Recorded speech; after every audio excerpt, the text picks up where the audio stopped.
అసలు నువ్వు దేవుణ్ణి గుర్తించకముందే నీ విషయంలో బాధ్యతగా వ్యవహరించాడు. ఎన్నోసార్లు నిన్ను ఆదుకున్నాడు, ఆదరించాడు, తప్పించాడు, పోషించాడు, బతికించాడు. దేవుణ్ణి ఎరక్కముందే. మరి దేవుణ్ణి ఎరిగిన ఈ దినాన మరి నిశ్చయముగా నీ విషయంలో ఆయన బాధ్యత తీసుకున్నాడు. స్వీయత మీద, స్వయం మీద, తన మీద, తన స్వార్థత మీద కాదు, కానీ తను ఇతరుల కొరకు కూడా బాధ్యత కలిగి ఉండాలి అనే అభిప్రాయాన్ని మా అనే అక్షరంలో చెప్పకనే చెప్పాడు యేసయ్య.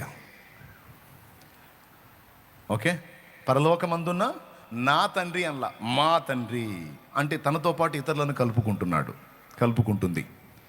నీ నామము పరిశుద్ధపరచబడు, నీ రాజ్యము మాకు, నీ చిత్తం పరలోకమందు నెరవేరినట్లు భూమి యందును. నాకన్నాడా? మాకు కావాల్సిన అనుదిన ఆహారం అన్నాడా? మాకు. ఎక్కడ కూడా నా అనే పదం ఇక్కడ మెన్షన్ చేయాల, అంతా మా. అంటే మనమంతా కలిసి సంఘటితమై ఐకమత్యంగా ఉండాలి అనేది దేవుని కోరికే, యేసయ్య కోరికే. మనం స్వార్థ జీవుల్లాగా ఎవడు బతికింది వాడే బతుకు అన్నట్టు ఎవరి కోసం వాడే బతకటం అనేది దేవుడు ఇష్టపడలేదు. దేవుడు ఏం కోరుకున్నాడంటే, నిన్ను వలె నీ పొరుగువాని ప్రేమించు. నువ్వెలా క్షేమంగా ఉండాలనుకుంటావో నీ పొరుగువారు కూడా క్షేమంగా ఉండాలని ఆశించు. వారి కోసం కూడా నువ్వు బాధ్యత కలిగి ఉండు. వాళ్ళకి త్యాగం చేయి, వాళ్ళకి ప్రేమను పంచు, వాళ్ళకి సహాయం చేయి, అంతేకాదు వాళ్ళ కోసం ప్రార్థించు అని. దేవునికి స్తోత్రం, హల్లెలూయా. పాత నిబంధనల ప్రార్థనలని, నూతన నిబంధన ప్రార్థనను మనం పరిశీలిస్తే అదంతా వాళ్ళ వ్యక్తిగతం, భూ సంబంధమైనవి. ఆ విషయాల కోసం వాళ్ళు మొరపెట్టుకున్నారు, అది వేరే సంగతి.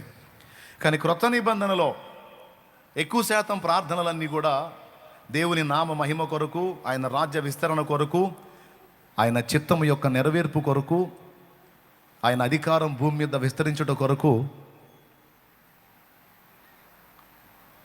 కోరమన్న ప్రార్థనలు లేదా కోరుకున్న ప్రార్థనలు అయి ఉన్నాయి. పాత నిబంధనలో అంశాలన్నీ వాళ్ళ శరీర అవసరాల కోసం ఉంటే, క్రొత్త నిబంధనలో శరీర అవసరాల కోసం చేయమన్న అంశం ఒకే ఒకటి ఉంది. ఏమన్నా అర్థమవుతుందని నేను చెప్పేది? అంటే ఎక్కువ దేని మీద దృష్టి పెట్టమన్నాడు? అంటే మన వ్యక్తిగత విషయాల మీద, మన శరీర సంబంధమైన అవసరాల మీద, అక్కరల మీద నువ్వు దృష్టి ఎక్కువ పెట్టాల్సిన అవసరం లేదని చెప్పాడు. ఎందుకంటే ఎప్పుడైతే మనం ఆయన సంబంధులమయ్యామో, ఆయన రక్తంలో కడగబడ్డామో, ఆయన రాజ్య వారసులమయ్యామో, ఆయన సంతానమయ్యామో విశ్వాసము ద్వారా, దేవుడు మన విషయంలో బాధ్యతను తీసుకున్నాడు. ఇది నువ్వు నమ్మినా నమ్మకపోయినా వాస్తవం, పచ్చి నిజం. అసలు నువ్వు దేవుణ్ణి ఎరక్కముందే నీ విషయంలో దృష్టి నిలిపాడు ఆయన.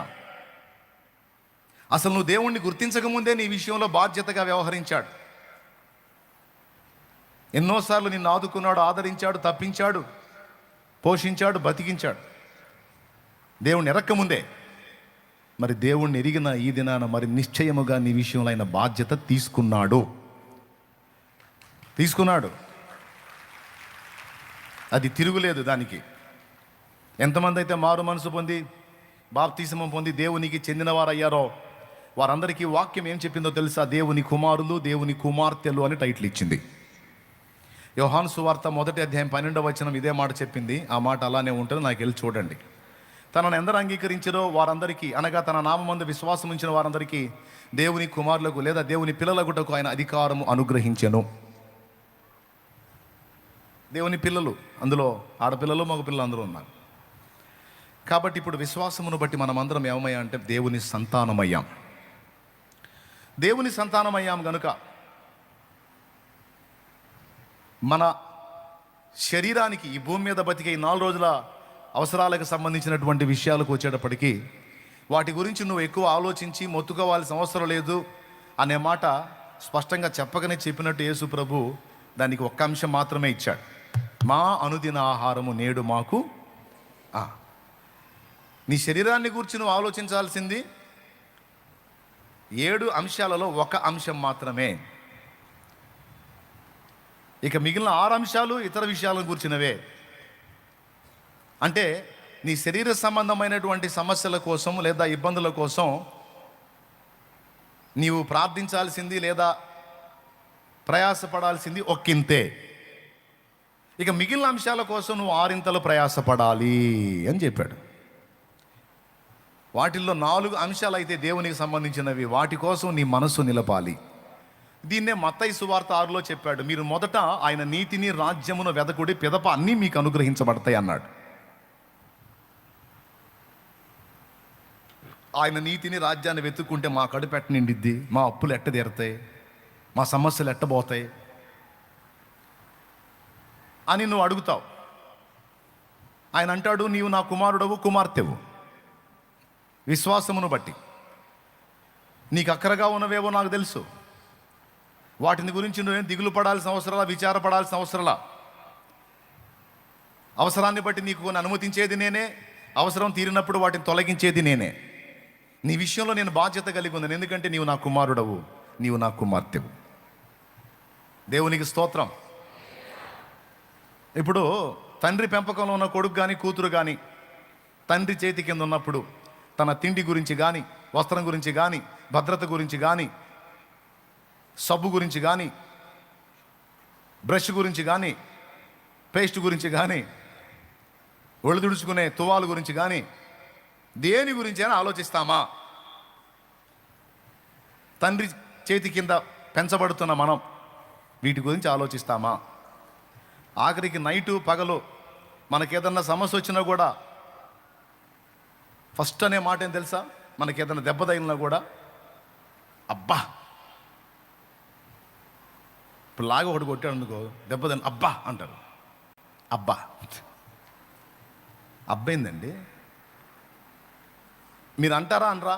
అబ్బా అంటారా? కుయ్యో అంటారా? మీకు దెబ్బ తగిలిన కుయ్యో అంటారా? మొర్రో అంటారా? ఫస్ట్ అనే మాట ఏంటి? మీకు ఆనందం కలిగిన అబ్బా, ఆశ్చర్యం కలిగిన అబ్బా, దెబ్బ తగిలిన అబ్బా అంటారు కదా. అంటారా అనరా? అబ్బేంది? అబ్బా అనే పదం నాన్న. అబ్బా తండ్రి నీకేనయ్యా. అబ్బా అన్న, తండ్రి అన్న, నాన్న అన్న, అయ్యా అన్న ఒకటే. అంటే దెబ్బ తగిలినప్పుడు అబ్బాయి గుర్తొస్తాడు. ఎందుకు అంటే, ఒరే అయ్యా, ఒరే నానా, నాకు దెబ్బ తగిలింది, ఎక్కడున్నావు, నన్ను కాచే పని నీది కదా. దెబ్బ తగలగానే ముందు అబ్బని ఎందుకు గుర్తు చేసుకుంటాం తెలుసా? మనల్ని సెక్యూర్ చేసే పని అబ్బదే కాబట్టి, మనల్ని కాచే పని మన అబ్బదే కాబట్టి. ఇప్పటికి కూడా కొంతమంది కొన్ని భాషల్లో వాళ్ళు తండ్రిని అబ్బా అనే పిలుస్తారు. మా ఇంటి దగ్గర కొంతమంది ఉండేవాళ్ళు, పిల్లలు తండ్రిని అబ్బాయి అబ్బా అనేవాళ్ళు. ఊరి అబ్బా ఇంకా బాగాలేదనుకునేవాడిని నేను. అబ్బా, దెబ్బ తగిలితే అబ్బా, ఆకలి అయితే అబ్బా, అన్నీ నానే చూసుకోవాలి. నాన్న ఎన్ని చూస్తాడు చూడండి.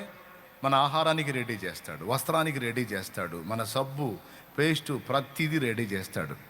వీటితో పాటు మనకి రోగం వస్తే అబ్బే హాస్పిటల్లో వేసి మొత్తం రిపేర్ చేపిస్తాడు. అవునా? హాస్పిటల్ నుంచి తెచ్చినా కూడా మళ్ళీ నువ్వు పూర్తిగా కోలుకున్న దాకా నీకు కావాల్సిన మేతంతా పెడ, నీ కోరికలన్నీ అప్పుడే తీర్చబడతాయి, నీకు రోగం వచ్చినప్పుడే తీర్చబడతాయి. ఈ వీటితో పాటు ఎక్కడెక్కడ నువ్వు ఎలా ప్రవర్తించాలో ఆ జ్ఞానం కూడా నానే. ఎలా మాట్లాడకూడదో నానే, ఎలా మాట్లాడాలో నానే. నువ్వు రోడ్డు మీద తీసుకెళ్తా ఉంటే మన నాన్న చేయబట్టుకొని మనం ఎన్ని ప్రశ్నలు అడుగుంటాం చిన్నప్పుడు. మా నాన్న నన్ను భుజాన్ని ఎత్తుకునేవాడు. మా నాన్న చాలా పొడుగుంటాడు. ఆయన భుజాన్ని ఎక్కితే నేను ఆకాశంలో ఉన్నట్టు ఫీల్ అయ్యేవాడు నా చిన్నప్పుడు. దేవునికి స్తోత్రం. ఇక్కడ ఎత్తుకునేవాడు నన్ను, నాకు గుర్తు.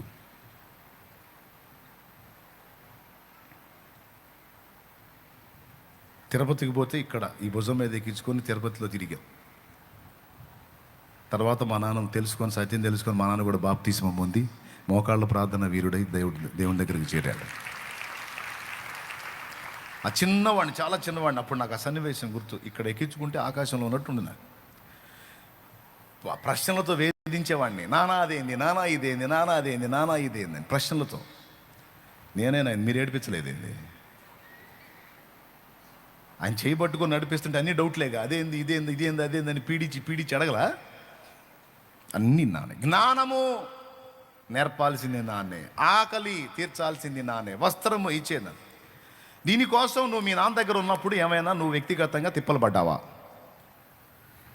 పెద్దగా చెప్పండి, పురుషులు కానీ స్త్రీలు కానీ చెప్పండి.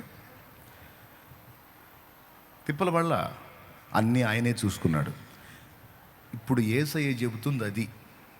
మీరు ఎప్పుడైతే మారు మనసు పొంది రక్షణ పొంది ఆయన కుమారులు కుమార్తెలు అయ్యారో, మీ నాన్న మీకు అందుబాటులోకి వచ్చాడు. ఇప్పుడు పూర్తిగా మీరు ఆయన కిందికి వచ్చారు, ఇక బాధ్యత ఆయనది అని చెప్తున్నాడు ఆయన. దేవుణ్ణి ఎలా పరిచయం చేశాడో తెలుసా యేసయ్య? మీ నాన్న, మీ అబ్బా. ఎవరు అనుకుంటున్నారు ఆయన? నీకు జన్మనిచ్చిన తండ్రి ఈ తండ్రి అయితే, ఆ తండ్రి కడుపులో నిన్నేసిన అసలు తండ్రి, ఆత్మలకు తండ్రి ఆయన, అసలు తండ్రి ఆయన. ఆయన మీ నాన్న. ఆయన దగ్గర నీకు పూర్తి స్వేచ్ఛ ఉంది, బాధ్యత ఉంది. ఆయన రెక్కల నీడలో నీకు భద్రత ఉంది. అందుకే నేను ఎప్పుడు దేవుని ముందుకు పోయేటప్పుడు నాన్న అని పోండి అని చెబుతా. అబ్బా నానా అని పోండి అని చెబుతాను నేను దేవుని దగ్గరికి. ఆయన ఏదో ఒక నియంతలాగా, సంహారకుడిలాగా, ఏదో సైకోలాగా ఊహించుకోవాకండి. ఆయన మీ నానా. చనువుగా వెళ్ళండి, ఇష్టంగా వెళ్ళండి, సంతోషంగా వెళ్ళండి. నాన్నతో గడపాలంటే ఎవరికి ఇష్టం ఉండదండి?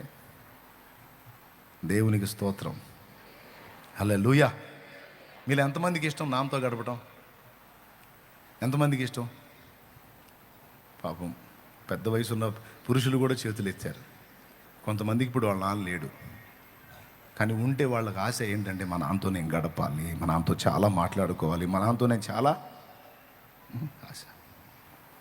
కానీ కొంతమందికి నాన్న లేడు, కొంతమందికి నాన్న ఉన్నాడు. ఉన్నప్పుడు నాన్న విలువ అర్థం కాదు. నాన్న పోయినాక కానీ మొత్తుకోరు. అమ్మ విలువ, నాన్న విలువ ఉన్నప్పుడు అర్థం కాదు. వాళ్ళు పోయినాక కానీ లబో దిబో కొట్టుకుంటారు. సరే, ఈ నాన్న మనకు అందినా అందకపోయినా, ఉన్నా లేకపోయినా, మన ఆత్మలకు నాన్న, అసలు నాన్న ఎవరైతే ఉన్నాడో ఆయన ఎనీ టైం మనకు అందుబాటులోనే ఉన్నాడు. ఆయనకు చావు లేదు. కొత్త ఆక్వాగార్డ్ లో ఫిల్టర్స్ ఇప్పుడు మొత్తం 2 ఏళ్లు పనిచేస్తాయి. 2 ఏళ్ల కొత్త ఆక్వాగార్డ్ లో ఉంది నానోపోర్ టెక్నాలజీ గల ఫిల్టర్స్. ఇవిస్తాయి సురక్ష 2 ఏళ్ల వరకు. ఆక్వాగార్డ్ లాంగ్ లైఫ్ ఫిల్టర్ మనకు అందుబాటులోనే ఉన్నాడు. ఆయనకు చావు లేదు. ఇప్పుడు మీకు ఒక విషయం అర్థమైంది కదా. ఎన్నో పర్యాయాలు చెప్పాను, మళ్ళీ ఒక్కసారి మరో కోణంలో ఈ మాట చెప్తున్నాను నేను. మీరు మీ తండ్రి కింద ఉన్నప్పుడు, మీ తండ్రి బాధ్యతలో మీరు ఉన్నప్పుడు, మీరు దేని గురించైనా ఆలోచించారా? ఆలోచించనిచ్చాడా? నాన్న ఫీజు అడుగుతున్నారు కాలేజీలో, ఎట్లా కడతావు నాన్న మరి అని అన్నావు అనుకో, నువ్వు ఏమంటాడు? నీకెందుకురా, ఎట్ట కడతావు అనేది నీకెందుకురా, ఎట్నో నా తిప్పలు నీ పడతాగా, మళ్ళీ ఇది ఒక ఆలోచన ఎందుకు నీకు, అవన్నీ పెట్టుకోవాకు, నేను నీకు ఎట్లన్నది కడతాను, నువ్వు చదువు, జాగ్రత్త చదువు అంటాడు. అంతేనా అంటాడు? కనీసం ఎట్ట కడతావు నాన్న అంటే ఆన్సర్ కూడా చెప్పడు. ఇట్లా చేద్దాం అనుకుంటున్నాను, లేకపోతే ఇంటి కాగితాలు తాకట్టు పెడదాం అనుకుంటున్నాను, ఇవన్నీ చెప్పడో. ఇవన్నీ వాడికి ఎందుకు? ఆలోచనలో వాడు ఫ్రీగా ఉండాలి, ప్రశాంతంగా ఉండాలి, వాడు చదవాలి, ప్రయోజకుడు కావాలి, వాడు ఒక స్థాయికి రావాలి, వాడు నా చేతికి అక్కరకు రావాలి. Praise the Lord. నేను పోయినా వాడి తల్లిని, వాడి చెల్లెల్ని, వాడి అక్కని వాడు జాగ్రత్తగా చూసుకోవాలి. వాడు కట్టుకునే భార్యని మొత్తాన్ని వాడు ఆదుకోగలిగే స్థాయికి వాడు రావాలి. నా బాధ్యత వాడు తీసుకొని వాడు మొయ్యగలగాలి. ఇది నాన్న ఆకాంక్ష. అబ్బాయిని పెంచి పెద్ద చేసి, అబ్బాయిని ఏదో ఇది చేస్తే అబ్బాయి ఏదో అయ్యి ఏదో వెలగబెడతాడని ఆశ కాదు నాన్నదే. నాన్న ఆశ ఏంటో తెలుసా? నేను ఉన్నా పోయినా మిగిలిన కుటుంబాన్ని వాడే ఈదుకు రావాలి, లాక్కు రావాలి. తండ్రి రెక్కల కింద ఉన్నంత వరకు కొడుకునైనా కూతునైనా ఆలోచించనీయుడు. ఎట్లా చేస్తావు నాన్న అని ప్రశ్నిస్తే కోపపడతాడు. ఆ కోపం చిరాకుతో కాదు, భయంతో. నువ్వెక్కడ టెన్షన్ పడతావో, నువ్వెక్కడ ఆలోచిస్తావో, నువ్వెక్కడ ఇబ్బంది పడతావో అని. అది నీకు అర్థం కాకుండా ఏదో చిరాకు పడ్డట్టు కోపడ్డట్టే నీకెందుక అంట. ఆ చిరాకుల్లో, ఆ గద్దింపుల్లో 100% ప్రేమ నిండిపోయి ఉంటుంది. ప్రేమే. కొంతమంది ఏందమ్మా ఆయన చిరాకు పడతాడు తెలియచావని రకాలు. ఈ విషయం మీకు అర్థం కావాలని ఇంత విపులంగా చెప్తున్నాను. నాన్న చేతి కింద ఉన్నప్పుడు కొడుకు కూతురు వాళ్ళు దేని గురించి ఆలోచించాల్సిన అవసరం లేదు, ఎందుకంటే సమస్తము నానే చూసుకుంటాడు. ఎంత విశ్వాసం అంటే మనకి ఎంత భరోసా అంటే, నిద్రపోతున్నప్పుడు ఎవరన్నా వచ్చి తలుపు కొడితే పండుకున్నాడు లేవను కూడా లేవడం. ఎందుకు తెలుసా? నాన్న పోయి తీస్తాడులే. కూతురు లేవదో ఎందుకు? రాత్రులు తలుపులు తీసే పని నాది కాదు, నాన్నదే. సెక్యూరిటీ గార్డు డ్యూటీ నాందే. బయట ఎవరన్నా గొడవ జరుగుతుంటే వెళ్ళి దూరేది నానే. ఎవడన్నా వచ్చి అటాక్ చేయడానికి వస్తే ముందు ప్రతిఘటించేది నానే. ఏమండి, భూ సంబంధమైన నాన్న మీద ఇంత విశ్వాసం ఉంచి, ఇంత భరోసా ఉంచి హాయిగా నిద్రపోయినప్పుడు మరి ఇంతకంటే నమ్మకస్తుడు, శక్తివంతుడు, ప్రేమ గలవాడు ఆయన. ఆ నాన్నను గురించి నీకు డౌట్ ఎందుకు అంటాను నేను. అర్థమైతే ఖచ్చితంగా స్పందిస్తారు. పాపం మీకు అర్థం కానట్టుంది. ఆయన విషయంలో నీకు సందేహం అక్కర్లేదు. తప్పకుండా ఆయన నీ విషయమై బాధ్యత కలిగి ఉన్నాడు. ఇది నేను 22 సంవత్సరాలుగా అనుభవిస్తున్నా. నేను మళ్ళీ ముద్దుల కొడుకునేం కాదు, నేను మళ్ళీ ఏమంటారదాన్ని పద్ధతి గల కొడుకునేం కాదు. చంచలం కొడుకునే, ఇబ్బంది కలిగించే కొడుకునే, చిరాకు పుట్టించిన కొడుకునే, ఆయన్ని ఎన్నోసార్లు గాయాలు రేపిన కొడుకునే. నేనేం పెద్ద మనిషిని కాదు. అయినా సరే అందుకే ఆ పాట పాడుకుంది. పలు విధములుగా నిన్ను విసిగించిన నన్ను సహించితివే, పూర్ణ ఓరిమితో నన్ను భరించి భుజమున మోసితివే. పలు విధములుగా నిన్ను విసిగించిన నన్ను సహించితివే, పూర్ణ ఓరిమితో నన్ను భరించి భుజమున మోసితివే. సన్నుతించెదను ఊపిరున్నంత వరకు, విశ్రమించను నేను నిన్ను చేరేంత వరకు, నిన్ను చేరేంత వరకు. నీవే స్తుతిగానము, నీవే నా విజయము, నీవే నా అతిశయం యేసయ్యా. నీవే స్తుతిగానము, నీవే నా విజయము, నీవే నా అతిశయం యేసయ్యా. సదయుడానా యేసయ్యా, స్తుతి ఘనత మహిమ నీకేనయ్యా. దేవునికి మహిమ. ఎన్నిసార్లు విసిగించినా సరే మళ్ళా ప్రేమగా దగ్గర తీసుకుంటాడు, గుండె చేతికి ఆదరిస్తాడు. నెల రోజులకు తర్వాత నాకు అవసరమయ్యే ఆ సంగతిని ముందే ఏర్పాటు చేసి పెడతాడు. నెల రోజుల తర్వాత నాకు రాబోయే సమస్యకి నెల రోజుల ముందే సమాధానాన్ని సెట్ చేసి పెడతాడు. నాకు ఆ రోజు వచ్చినప్పుడు ఆశ్చర్యం కలిగింది. ఎంత బాధ్యతో. ఇదంతా నేను డిపెండ్ అయ్యాను కాబట్టి తీసుకున్నాడు. అర్థమైందా? అట్లా కాకుండా నా చేతి కింద ఉండి నా ఆలోచనలు నేనే చేసుకుంటా ఉన్నాను అనుకో, నానేం చేస్తాడు? సరే సవరా అంటాడు. ఇప్పుడు నా చేతి కింద ఉంటా కూడా నేను నా సబ్బు నేనే కొనుక్కొచ్చుకున్నాను అనుకో, నా బ్రష్ నేనే కొనుక్కొచ్చుకుంటాను అనుకో, పొద్దున్నే పేపర్లు వేసుకోవడానికి పోయో, లేకపోతే పాల ప్యాకెట్లు వేసుకోవడానికి పోయో, లేకపోతే ఇంకో పనో చేసుకుంటా, నా పైసలు నేనే సంపాదించుకుని నా బాగోగు నేనే చూసుకుంటాను అనుకో, నానేం చేస్తాడు? అమ్మతో ఏమంటాడు తెలుసా, ఎందుకే వాడికి ఆ కర్మ అంటాడు. ఏమోలేండి వాడు తిప్పలు పడుతున్నాడుగా, పన్నెండు అంటుంది. ఎందుకే వాడు చక్కగా ప్రశాంతంగా అంత తిని చక్కని బట్టలు కట్టుకొని వెళ్ళి చదువుకోవచ్చు కదా, నేను చూసుకుంటా కదా అవన్నీ, వాడికి ఎందుకు ఆ కర్మ అంటాడా? లేకపోతే సరే సావని అంటాడా? అంటాడు ఫస్ట్. అయినా వాడు వినకుండా అదే పని వాడి అన్ని వాడే చూసుకుంటున్నాడు అనుకో, నానేం చేస్తాడు? బరువు భుజానేస్తే నాన్న మోస్తాడు, కానీ వాడి బరువు వాడే మోసుకోవడానికి ఇష్టపడి వాడి మెంటల్ టార్చర్ వాడే పడుతుంటే నానేం చేస్తాడు? అందుకే నేను ఈరోజు మీకు అందరికీ చెప్తున్నాను, మీ ఏ ఉన్నా సరే నానే చూసుకుంటాడు అని భరోసా ఉంచి నువ్వు వదిలేస్తేనే ఆయన జోక్యం చేసుకుంటాడు. నువ్వు పట్టుకున్నంత వరకు దేవుడు జోక్యం చేసుకోలేడు, నాన్న జోక్యం చేసుకోలేడు అని చెప్తున్నా. ఇన్ని చెప్పినా సరే కొంతమంది ఆలోచిస్తూనే ఉంటారు, ఎట్టు చేయాలో ఏమో ఏమో వాక్యం వింటా కూడా ఒక పక్కన, ఎట్టు చేయాలో ఏమో ఎట్టు చేయాలో ఏమో. నేనేమో అనుకోను ఎట్ట చేయలేదు, ఏం చేయాలి లేదు, ఆయనే చూసుకుంటాడు. నానున్నాడు. అది ప్రార్థన చేస్తా, అప్పచెబుతా. దానికోసం మళ్ళీ గీసి సీదేసి గందరగోళం చేసి చేయను. ఇట్లా ఉన్నాయి కొంచెం చూడు అంతే. ఆయన ఎన్నిసార్లు హెల్ప్ చేశాడో, ఎన్నిసార్లు ఆదుకున్నాడో నాకు. అందుకే నాకు అలవాటు. దేవునికి మహిమ. నా ధైర్యం, నా భరోసా అదే. లేకపోతే మెంటలెక్కకపోయిందా? కష్టం అండి, చాలా కష్టం. మనుషులు డీల్ చేయడం అంటే ఏందనుకున్నారు? చిన్న ఫ్యామిలీని డీల్ చేయలేక పిచ్చి హాస్పిటల్ నిండిపోయినాయి.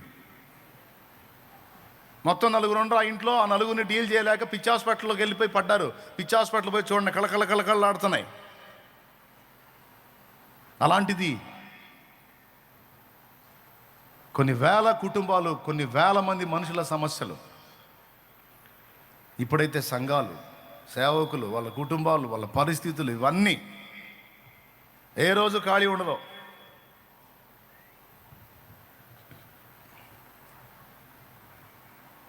ప్రశాంతంగా కూర్చుంటాం, తడకు చిన్నగా వచ్చి ఒక న్యూస్ చెబుతూ ఉంటారు. న్యూస్, ఫలానా అమ్మాయి పడిందంట, కాలు ఇరిగిందంట. మన పరిచారకురాలు ఇందాక ఇస్తే చెప్తా ఉంది చిన్నగా, కూటానికి రాబోయే ముందు. ఒక అమ్మాయి గోడ అవతల నీళ్లు పారబోయిపోయి ఆమె పడిందంట, ఆమెకు చెయ్యి ఇరిగిందంట, పరిచారకురాలు. ఇంకొక అమ్మాయికి ఇంకొకటి, అట్లా మొత్తం ముగ్గురికి సమస్యలు చెప్పింది. మరి ఏం చేయాలి? పోయి అమ్మాయి వాళ్ళని దర్శించరమ్మని, పోయి వాళ్ళకి ఏదో ఒకటి సాయం చేసి రమ్మని, వాళ్ళని పలకరించి రమ్మని, ముందు ఎట్లా ఉన్నారో చూసి రమ్మని. వాళ్ళు రోజు మనకి సరిపోయినన్ని.